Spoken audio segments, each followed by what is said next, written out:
So, hello and welcome back here to War Thunder on my channel. And today we continuing our deep dive into the Japanese heavy fighter line with its final example here in the Japanese tech tree, the Mitsubishi Ki83. And just look at this thing.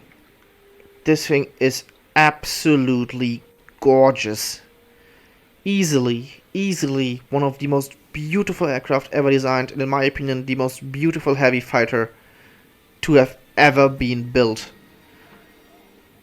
Just from every angle, this thing looks so sleek, elegant, and powerful. It's just, it's gorgeous. And the specific design elements of this thing, it's so interesting. Everywhere you look at this, you see this and there. You see these propulsive exhaust ports, these big and powerful engines, the sleek nose, the high visibility canopy. There's just so much to discover on this aircraft. It's beautiful. Just one gorgeous looking machine. Now, let's talk a little bit about the history of this thing.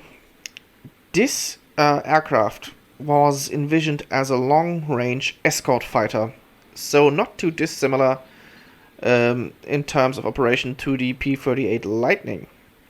And like the P-38 Lightning, this aircraft was to be a very high-performance, modern fighter aircraft.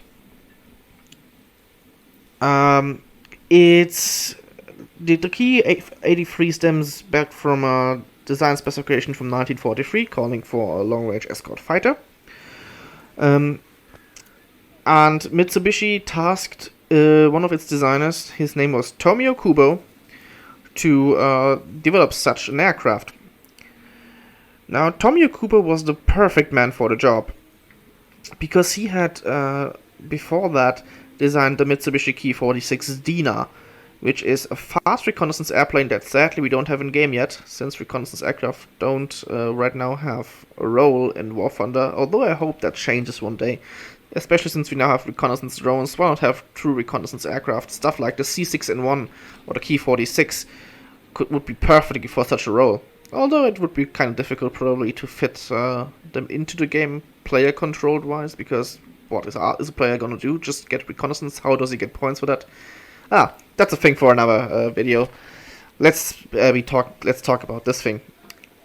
Yeah, Tomio Kubo designed this aircraft, and it was to be a very high performance aircraft. That's why it has such a sleek body, two very big engines, and even if you look at the engines, you see that the cowlings are very tightly fitting around the engine, with minimal frontal area, despite that these engines are actually radial engines. These are not inline ones. They kind of look maybe like it, similar to the German annular radiator design, but these are actually big radial engines. Speaking about the engines, these are HAR-211 or HAR-43s, depending on the designating system you want to use. Although it's generally probably more known as the HAR-43. In Navy service, this engine is known as the MK9, with M standing for Mitsubishi, K for a radial engine, and 9 for the 9th engine of this type. The MK9, let's just call it that. Oh wait, no, let's call it probably the HAR-211, because because these are supercharged engines. This is the HAR-211 RU, the RU designating a turbo supercharged engine. This is development of the 14-cylinder Mitsubishi Ki83,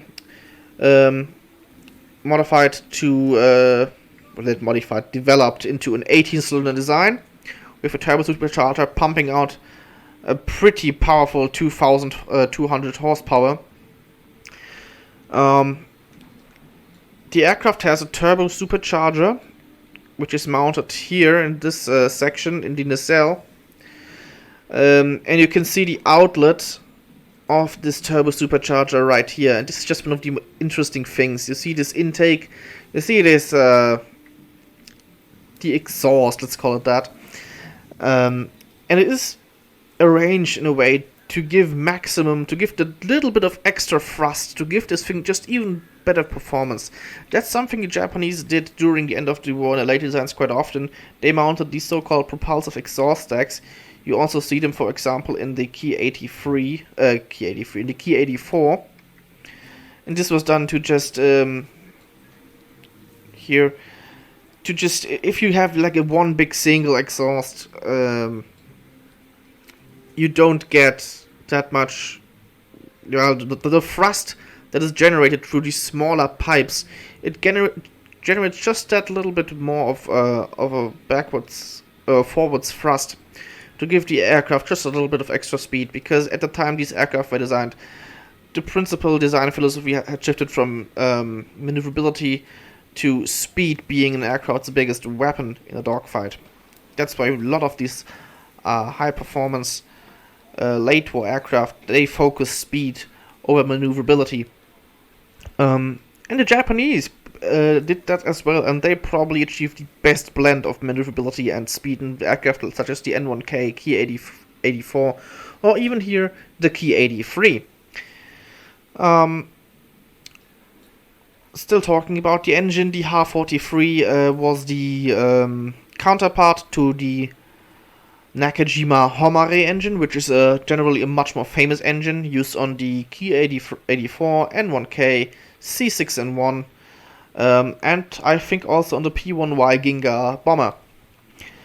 Both the Ha-43 and the Homare, they both would encounter severe problems in reliability, the Homare having them throughout its service life, while the Mk9 or Ha-211, Ha-43, how you want to call it, never actually matured to into serious production. Only few of these engines were built.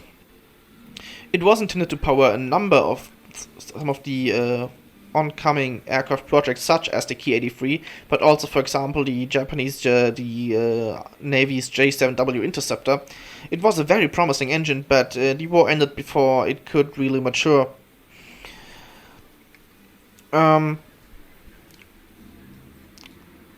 Especially with the turbo supercharger, it is likely it would have encountered, the Ki-83 would probably have encountered some problems, because Japanese turbochargers were generally not very reliable.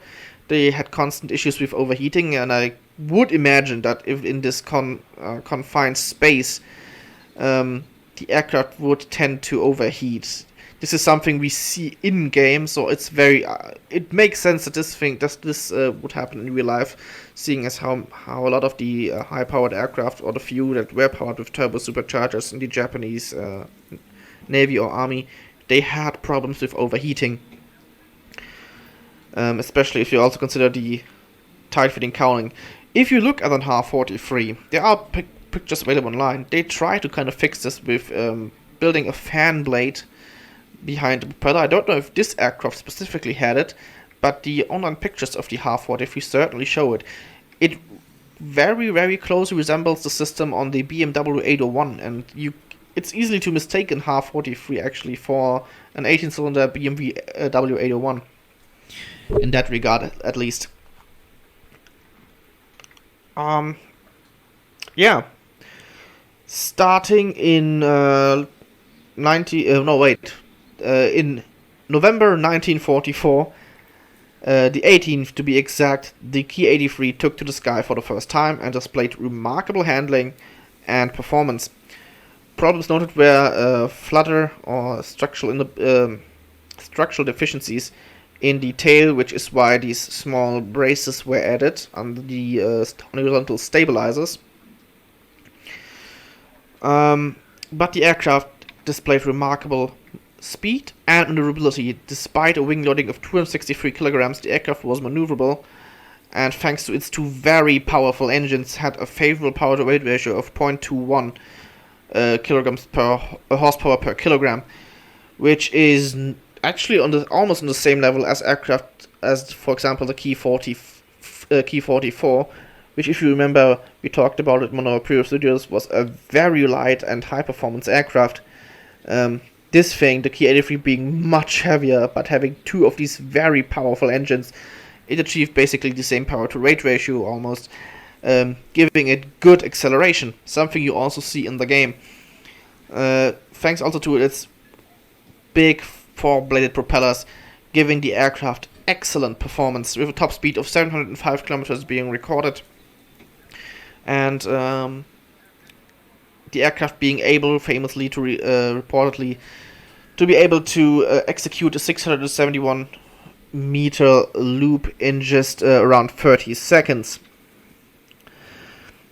Armament-wise, the aircraft was expected to be fitted with two 30mm Ho 155 and two 20mm Ho 5 cannons. Both of these weapons are derived from the M2 Browning, actually. The Ho 5, the 20mm weapon, where is it here?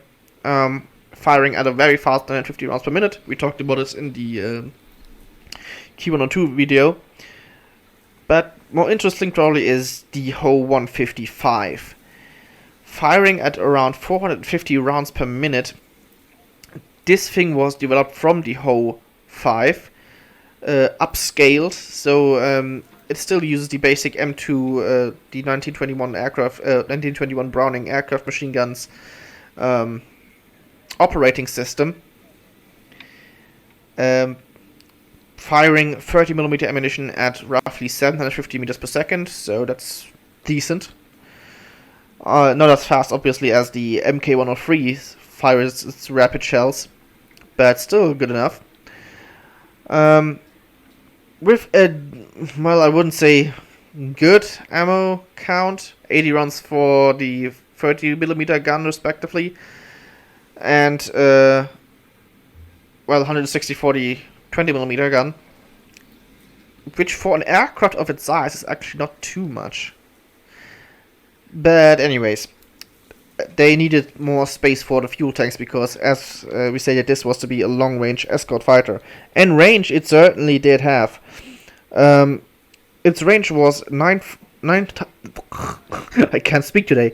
1,953 kilometers with a ferry range of 3,500. So, certainly having enough fuel to conduct longer operations. Both the Army and the Navy showed interest in the aircraft. However, before the war's end, only 4 of these beautiful machines could be built, all of which were extensively tested. There were plans on the way to build these things in caves because the Japanese industry, it was just bombed away in the American bombing campaign over Japan. So it was expected that this aircraft were built in secret underground facilities. However, none of these plans came to fruition. Developed from the Ki-83 was also the Ki-95, which was to be a dedicated reconnaissance aircraft, replacing the Ki-46 Dina, and also the Ki-103 high-altitude interceptor, with the regular Ki-83 being, of course, the long-range escort fighter and daytime fighter. Funnily enough, there was I don't recall that there was a night fighter version planned for this thing, which is strange because this thing would fit rather perfectly for night interception, because unlike what you see here, this is actually a two-seater. This position here would house a second crew member, a radio operator / navigator, which was needed for these long-range operations. I don't think it would have been too difficult to fit one of these small AI radars, one of the Taki systems, in here to give this aircraft night interception, at least some limited night interception capabilities. Especially with this aircraft's very good climb rate. I mean, you can see here 21.7 meters per second climb rate. The aircraft was expected to reach 10,000 meters in just 10 minutes, which for an aircraft of its size is certainly commendable. Not that bad for a heavy fighter. The aircraft was built and designed in complete secrecy, so much so that the Americans did not allocate a code name to this aircraft, when they found this thing, it took them completely by surprise. They did not know this thing existed, and they tested the 4 prototypes that were built extensively after the war. In fact, most pictures of the Ki-83 that survived show this aircraft in American markings rather than in Japanese. I think there are only 2 or 3 pictures that show the machine in Japanese markings. Sadly, none of these machines survive today. 3 were reportedly destroyed. With the 4th one, no one really knows what happened to it exactly. However, it is presumed to have been scrapped. And this really could have been one of the biggest what-ifs of the end of the war period. What if Japan had been able to get this aircraft into sales, into production sooner? It certainly wouldn't have won the war, but this certainly was one of the most modern and most high-performance aircraft the Japanese were designing or getting ready to get into production at this period in time. During testing with American high-octane fuel, the Ki-83 reached an astonishing 762 km per hour, putting it right up with aircraft such as the Ta-152 or the Dornier 335. So certainly one of the fastest aircraft of its time and of its type, being beaten only by aircraft with jet engines.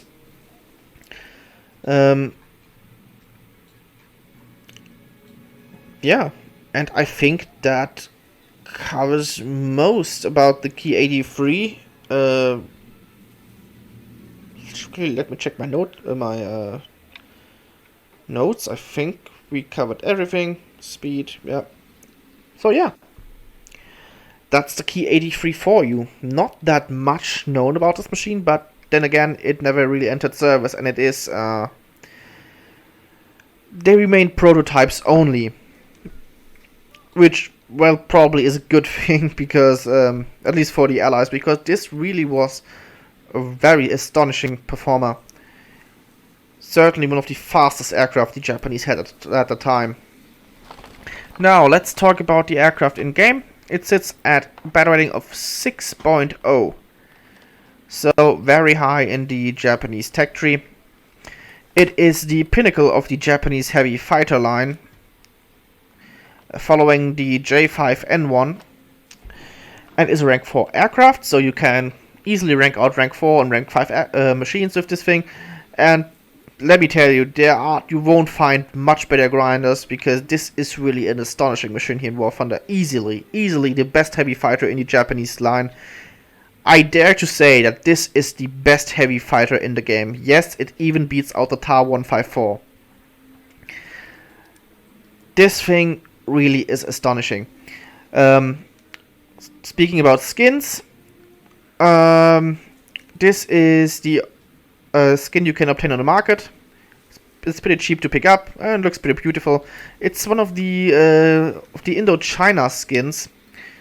Some of the Ki-49s used a similar camouflage scheme. When you get this thing, you get this regular dark green on light yellow, dark green on light gray camo scheme. This is the standard, typical camouflage scheme of late war Japanese aircraft, and that tricolor scheme certainly looks a little bit more appealing. Let's get to the stats. We see here that this aircraft has its top speed at 704 kilometers. This is of course using the low octane fuel of that the Japanese had. It would be interesting to see this thing as a modification, because this thing was tested with high octane fuel. So it would be cool to maybe see this in the what's it called? In the modification slots at tier 4, maybe, that this thing has the ability to get high octane fuel, because it was tested with such. It would certainly boost the performance up quite a bit. But as it is, this is the aircraft with the Japanese fuel, which was much lower octane than the Americans had. Speaking of modifications, what you want to get first is certainly the the radiator and the engine mods. Particular the radiator. This thing overheats incredibly fast. So that is your first modification you want to go for. Then take all the performance mods, then the armament mods, and then the survivability mods. The standard belts for the 20mm, they suck. For the 30mm, they are pretty decent. You want ideally go with the stealth belt or the tracer belt. The tracer belt has the high explosive rounds only, and also the stealth belt is almost completely made up of high explosive shells without tracers. So it is up to you what you want to take. For the 20mm belts, either take the stealth or the universal belt. You don't want to use the tracer belt because it's only APT rounds and they don't cut the mustard. Speaking of not cutting the mustard, when you start playing this thing, when you get it, as I told you, the aircraft overheats quickly. The radiators don't cut the mustard even when you have researched them. This thing still will overheat very, very rapidly compared to other aircraft. Keep that in mind. So, oh yeah, repair costs. This thing is rather expensive. At 11,785 lions, it will set you back quite a bit if you crash or get shut down. However, it is a very potent aircraft. Once you master it, you will have tremendous fun with this thing. It really is a great aircraft. It has good burst mass of almost 8 kilograms. The ammunition count is not that much, but the fun fact is that with 160 rounds per gun for the 20mm and 80 rounds per gun for the 30mm, these things will run out of ammunition almost exactly at the same time. I don't know if they did that on purpose or if it's just a coincidence, but I think it's funny. Now, let's get to the flight performance. Let's get this thing up into a test flight, shall we?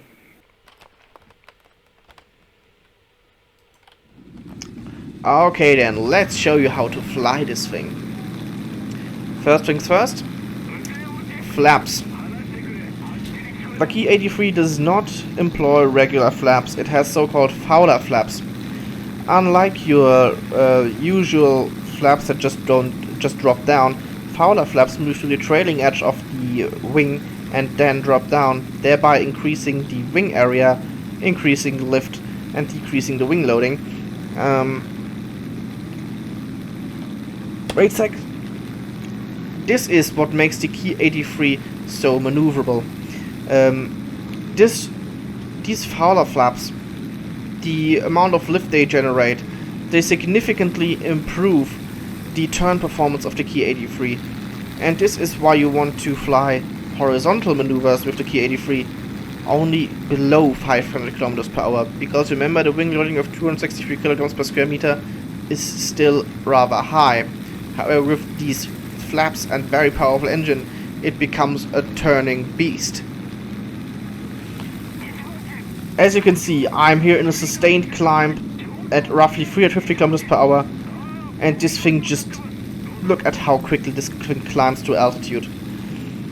As you can see, it overheats very quickly. Ideally, you want to fly this thing when not in a dogfight already, if you just want to climb up and engage, or to get to cruise at operational altitude. Run this thing at around 80 to 90%. That way your engines won't overheat, and you are able to cruise comfortably without having to worry about your engines overheating. Thanks to the very powerful engines and sleek appearance, the aircraft is absolutely amazing in a dive. Its favorable power to weight ratio means that accelerating in a dive is just look at that. Just look how quickly this thing accelerates. Already over 700 km per hour. But as you can see, it really takes some time to pull it out of a high-speed dive. Keep that in mind. The aircraft has phenomenal looping performances. Just look at that. Just look how quickly this aircraft is able to perform a loop. And just look how much energy it gains in loses and gains. It really is phenomenal. Now with full flaps deployed, just look how quickly this thing loops around. Absolutely stunning. Another really cool thing about this aircraft that you can do is, and you would not expect this from such a big and heavy aircraft, is this. I'm now in a climbing spiral turn, and you will shortly see that this thing is able to accelerate or keep its speed even in a sustained climb. Just look at that. I'm climbing, turning in a spiral, and this thing will hold its speed at around 350 kilometers per hour. It's absolutely phenomenal. This is what this thing is all about. This is how you engage enemy single-engine fighters. You can even tighten the turn with the flaps, although you will lose more speed. But now, just watch it. I'm actually accelerating right now. I'm still gaining altitude.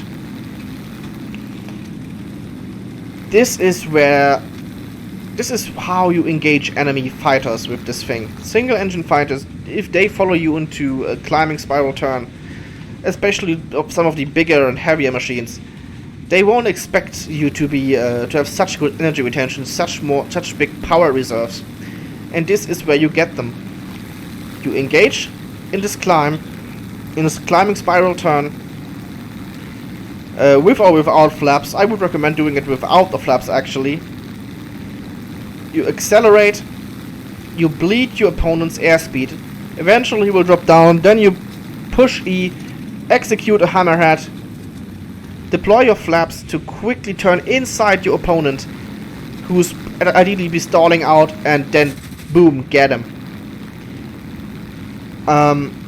It is absolutely stunning with this aircraft to do such maneuvers. You can also catch enemy aircraft that execute a power climb with such maneuvers. I will demonstrate this in the later gameplays. It is absolutely phenomenal for such maneuvers. The way you want to operate this thing is to quickly climb up to altitude, which, as we just saw, is very easy to do, ideally at around 4,000 to 5,000 meters.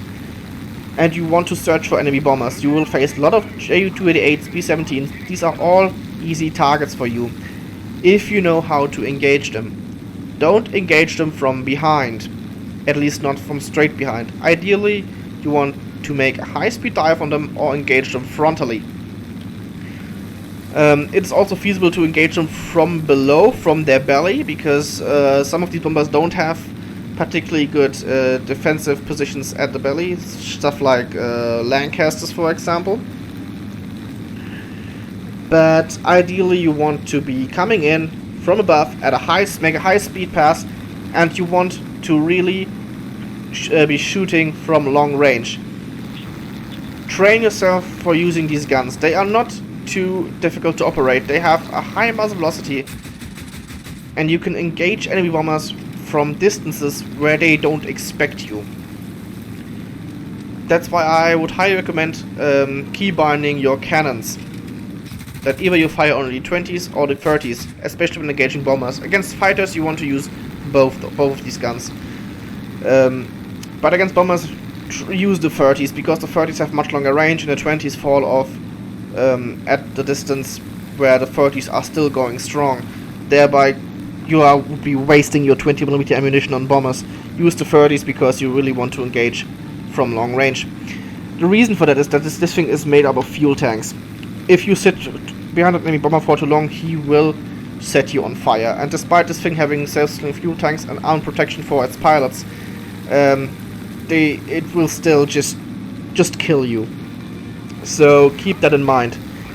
It is armored, it has self-sustaining fuel tanks, but it's still rather fragile.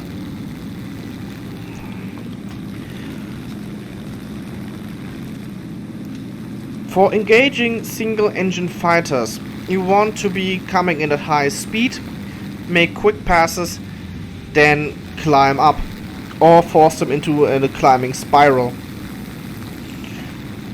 You can perform horizontal maneuvers, but do these below 500 kilometers because there you are able to deploy your flaps. This is very important because you won't be able to outturn everything with this aircraft, and it's not really aircraft's strong suit. The aircraft's strong suit really is this vertical maneuvering, climbing spirals, and loops. If you are engage an enemy that is below you, he notices you and will try to force you into a head-on. If you see him doing it, if you see him pulling up to you, climb up, don't engage in a head-on, because again, you are made of fuel tanks. Loop around. Ideally, your opponent will break off, or he will try to follow you. Should he try to follow you, you are easily able to shoot him at the lower point of your loop, because he will have bled all his energy. Or if he has enough energy, then you just rinse and repeat. If he wants to force that head-on, break off, then loop around, rinse and repeat.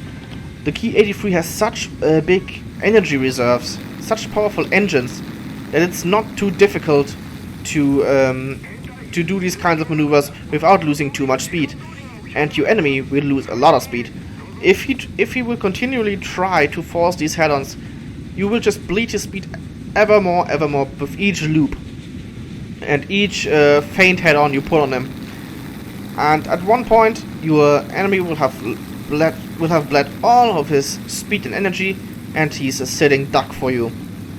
And then you just dive on him, shoot him with those big ass guns, and take the kill. This is a tactic you can deploy with most aircraft, but particularly aircraft that have such big power reserves, like the Ki-83.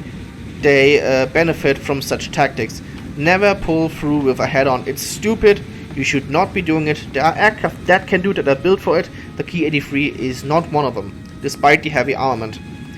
Why take the risk of your enemy shooting you in a cockpit, pile sniping you, when you can just break off the head-on, engage in a loop, and then bleed his speed and make it easy for you to take the kill. As you might have noticed, I just damaged my engines because, well, this thing just overheats so damn quickly. But I really wanted to talk about that and to really demonstrate a little bit what I meant by just feigning these head-ons. This tactic demands some control. I get it that sometimes the head-on is really just you want to pull it through, but just don't do it. It's not worth it. Use the Ki-83 strengths to bleed your energies, speed and energy. Now, coming in for a landing, you'll see that even at low speed, this thing is very easy controllable. Yep, so much for that.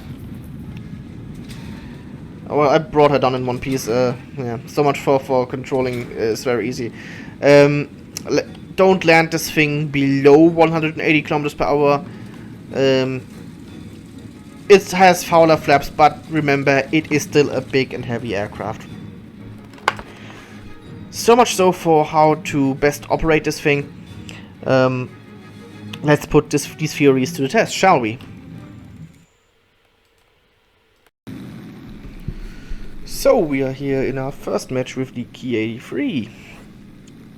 Seems that we are top tier, 6-0 match, and we are on bomber interceptor duty right now, signaling out that B-17. Let's see if we can get him. Already at 4 kilometers up high. Okay. Yeah, we are definitely in a 6-0 match. Good. Very good. Okay, the B-17 has dove down. I'm not sure if I want to follow. Yeah, okay. This should be a suitable attack angle. let's get some quick shots off, and yeah, kill number 1. Using those big ass 30mm guns to score first kill, and whoa, look at that. I mean, as I told you, this thing really locks itself up when going fast. Convert that build-up energy and speed into altitude. And let's see what else we can engage. There are a lot of single-engine aircraft. I don't want to engage them right now. I don't want to be at the forefront of the battle. I'd like to sit back and wait until the battle unfolds and then come in at high speed to get some quick and easy kills.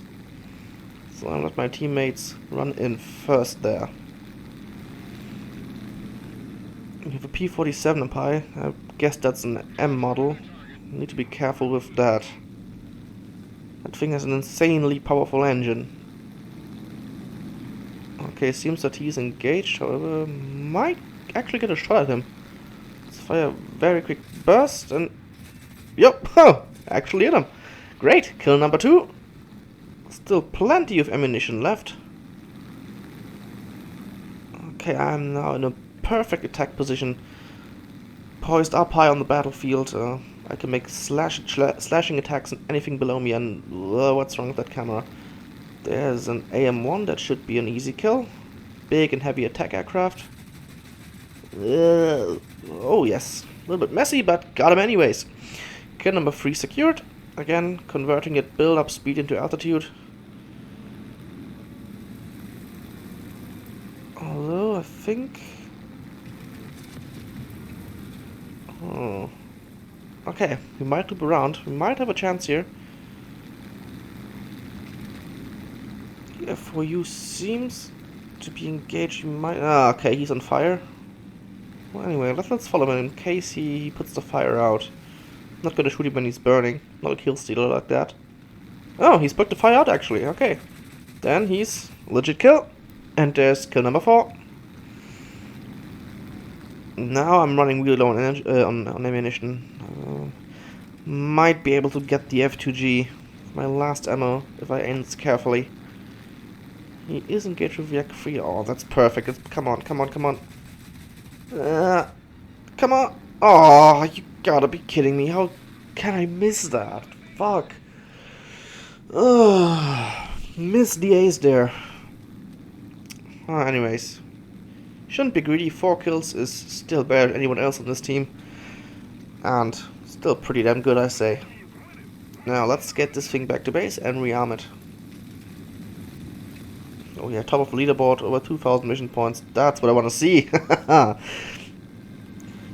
So, coming in for a landing.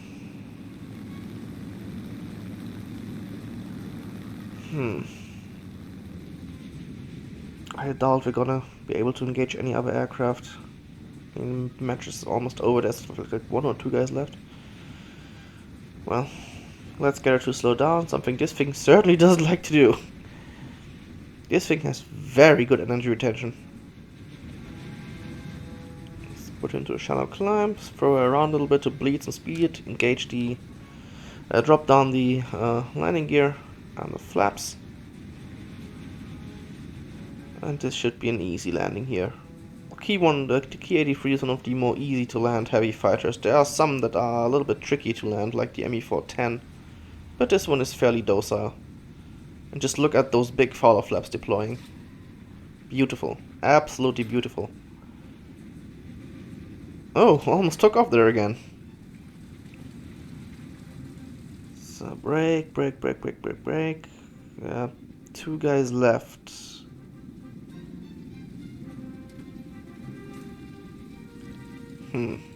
Well, let's rearm then.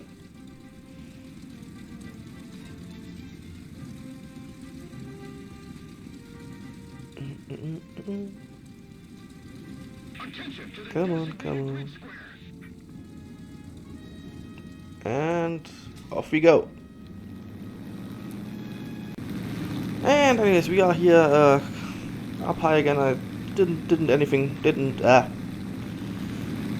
wasn't really anything happening. Just climbing, trying to get to the Tempest, but he's probably dead before I do so. He has the entire team on him. And he's the last guy on the enemy team. And the B-49 got the kill.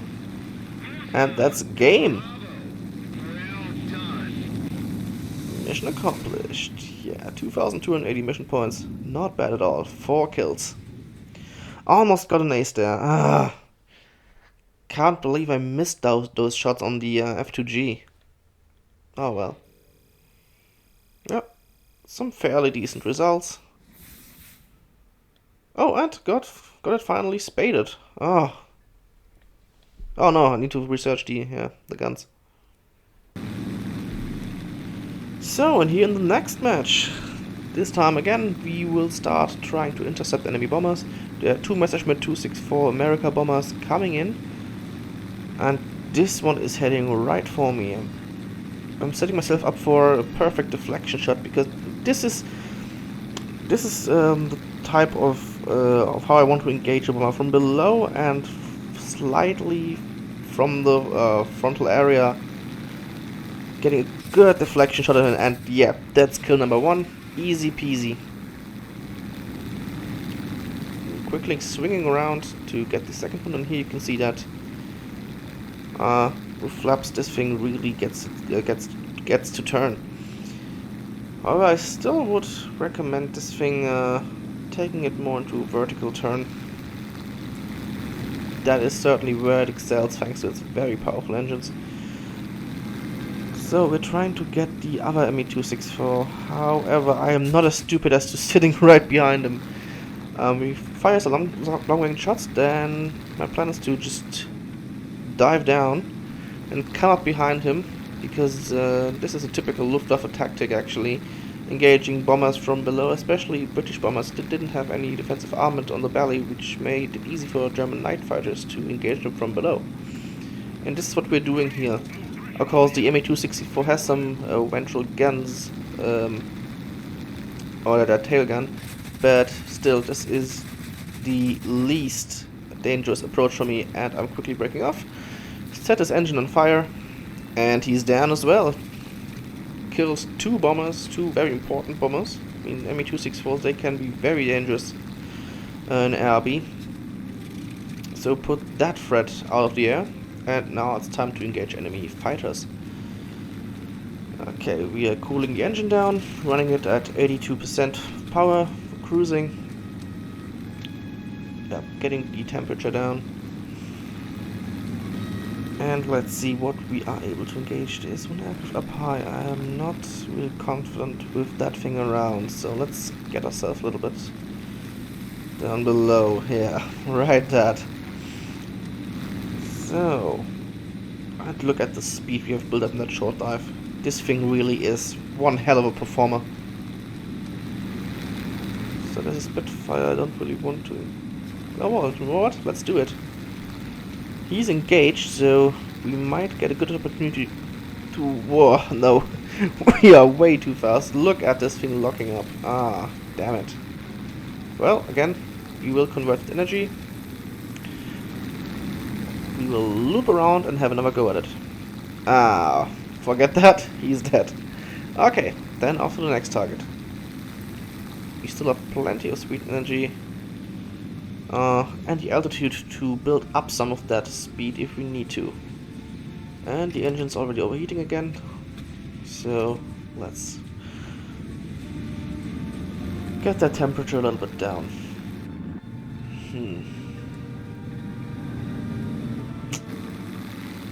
Oh! Oh! Can I get this guy? I might be able to. Of course he goes head on. Seriously, people, why do you go head on? I mean, there are certain aircraft that can do it, that are built for it, but just because you can do it doesn't mean you have to.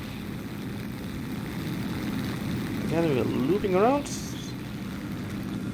No aircraft inside that we can really engage right now, so let's maybe go for one of the AIs. I mean, there's nothing better to do right now, so might as well.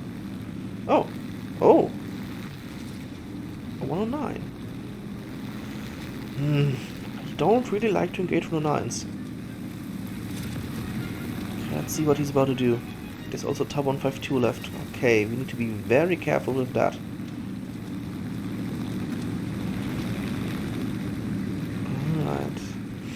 Let's get at the IAI kill and then let's see if we can make a difference. Oh yes, great shot right there actually. Didn't expect that to hit that well. Let's see if we can make a difference here. The B-49 is he's doing it perfectly. He engages from above, dives down. What he should be doing now is just head out. Yeah, just like that. Just climb up. Unfortunately, there's me. And I have a lot of energy. And just now look at that thing turning. And look how this thing keeps up its energy. Look at that beautiful, beautiful energy kill on the B-109. And let's now quickly head down and build up some more speed. We lost a lot of there in that climb, but just you could see with those two very powerful R43 engines how this thing can hang in a turn. It's absolutely astonishing. Those engines, man, they really make a difference in this thing. It's such a great performer. And the TAR-152 killed the A6M5. Okay, that leaves me and another A6M. The TAR-152 is up high. Oh, that's also this guy. Okay. 2 zeros on my team, okay. Alright. Let's see. I still have some shots left.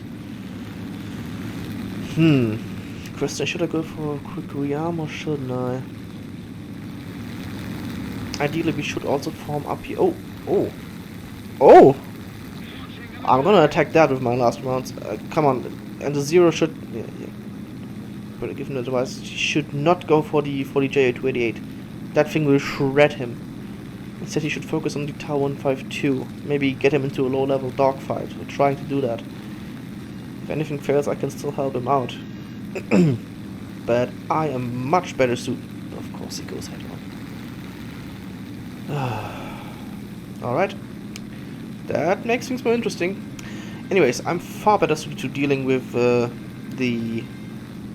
J288 than the Zero is. I still have 28 rounds of those 30 mils remaining.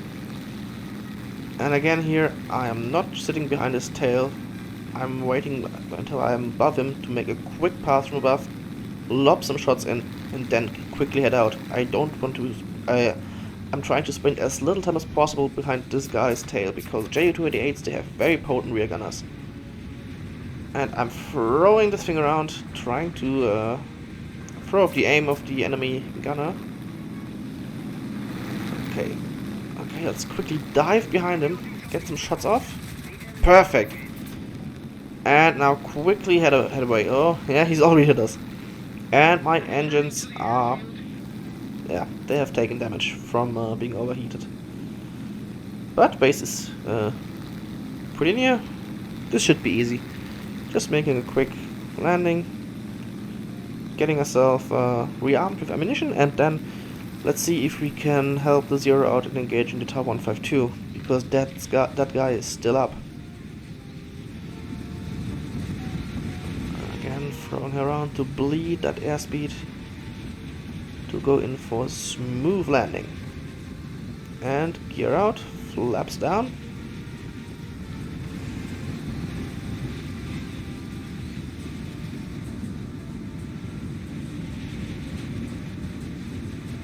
And this should be really smooth. Fire off the last of ammunition and touchdown. Easy peasy. No? Oh, okay. Seems the Zero is also in for landing. Good for him. That way we can stay together, give us mutual protection. Because TAR-152s, they are dangerous aircraft. They can pull insane energy maneuvers, even better than the Ki-83 can do. And they are fast. A Zero has no chance of catching 152, and I might be able to. In the right circumstances, if he decides to dive away from me once TAR-152 gets up to speed. Okay, seems the Zero actually earlier damaged him enough to crash. Alright, didn't get him in. That's game for us. 4 kills, not bad.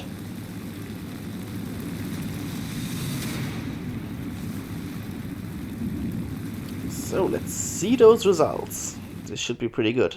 At least for a non-premium account, because currently I'm not running a premium one.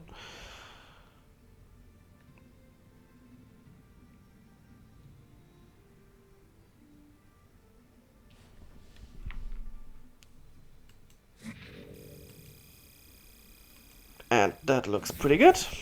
Certainly can't complain about that. Also running Rager, and by the way, this is all these Rager stages I completed with the Ki83. I'm having so much fun with this thing right now. It's absolutely amazing.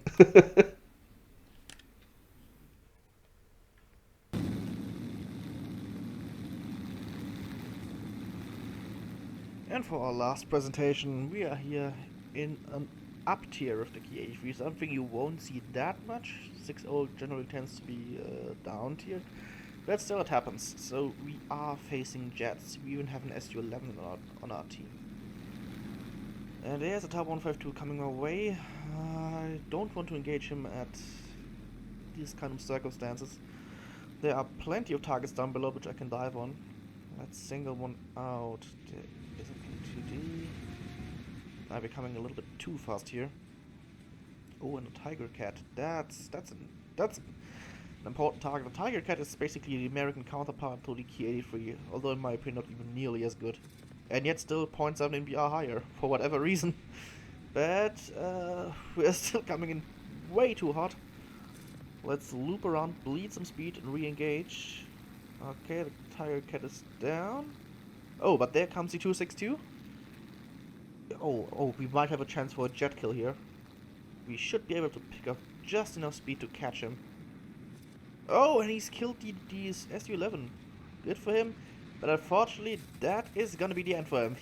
Yeah. And just as quickly as that, we got ourselves a jet kill. Epic. Yeah. Not too much of a hassle with the Ki83. If you have a good team, even in an up tier, the Ki83 can more than pull its weight. Keep an eye out for Horton 229s and Su-11s, however. Especially the Horton, you can't do anything against. If the Horton sits on your tail, you are done for. Because the Horton is just the most maneuverable plane in that BR range. Nothing can really dogfight it. Unless you catch it at low speed and you boom and zoom it, then it's possible. But in a straight up turn battle, forget it. However, there don't seem to be any Hortons here, so good for us. And even in an up tier, you will most likely face Ju-288s, so you certainly have a role to play. You need to play a little bit more passively in an up tier, or more defense, more interceptor oriented than in the when you're facing just prop-driven aircraft. But it's still doable. However, even in up tier, the Ki83 becomes more of an interceptor against bombers than against regular fighters. And with usually you have at least 3 Ju-288s on the enemy team, this isn't much of a problem. You still have plenty of opportunities to get some kills. There are 2 or even 3 Ju-288s left, so let's see if we can get those numbers down. There's the first one, just took off. Oh, and there's a second one. Didn't even see him. Well, let's quickly dispatch the first one. Coming in at high speed, crit it, and that's the kill. Yep, and no chance that he will hit us with his telegunners. Just quickly head out. We'll zoom in out into a climb, regain altitude to get enough energy to quickly dive onto another. There's the other one who just taken off. Let's see if we can get him as well. He's on fire. I didn't want to go for it, but maybe he puts the fire out. Let's see. Nope. He's done for. That leaves just one Ju-288. Let's see if we can get him as well.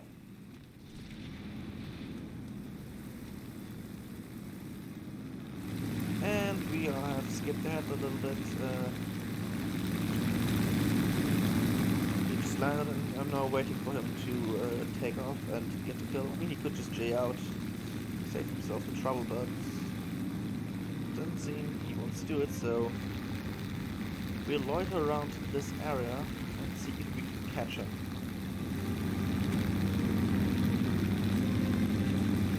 Ah, there he is. I think he's noticed us. He's quickly making a beeline back to his base.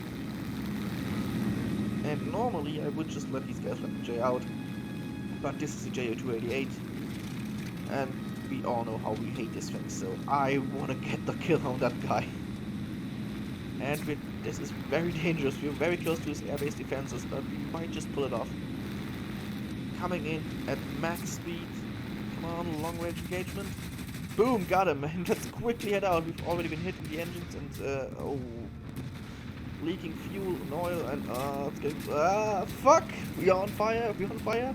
Come on, ticket counter, go down. Yes! We win this match with a 3-0. Great. Oh, yes. Well, and that's the Ki83 and Uptier. As you can see, it is still able to hold its own, although it is more situational and you need to play it more carefully. Still, in the interceptor role, it just performs just as well. And those are some great results, actually. Not bad at all.